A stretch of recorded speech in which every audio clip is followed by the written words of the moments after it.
झालेला महाराष्ट्र, सुना पडलेला महाराष्ट्र, या गुलाम झालेल्या महाराष्ट्राला, सुन्या पडलेल्या महाराष्ट्राला परकीय आक्रमणातून आता वाचवणार कोण? या गुलामगिरीतून आता सोडवणार कोण? असा प्रश्न पडू लागला. मग जन्म झाला छत्रपती शिवरायांचा.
शिवरायांनी जयसिंगास दिलेले 23 किल्ले अजून मुघलांकडे होते.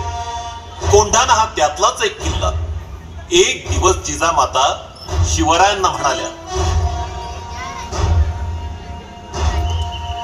शिवबा, कोंढाण्यासारखा बळकट किल्ला मुघलांच्या हाती असणं बरे नाही. तो परत घ्यावा.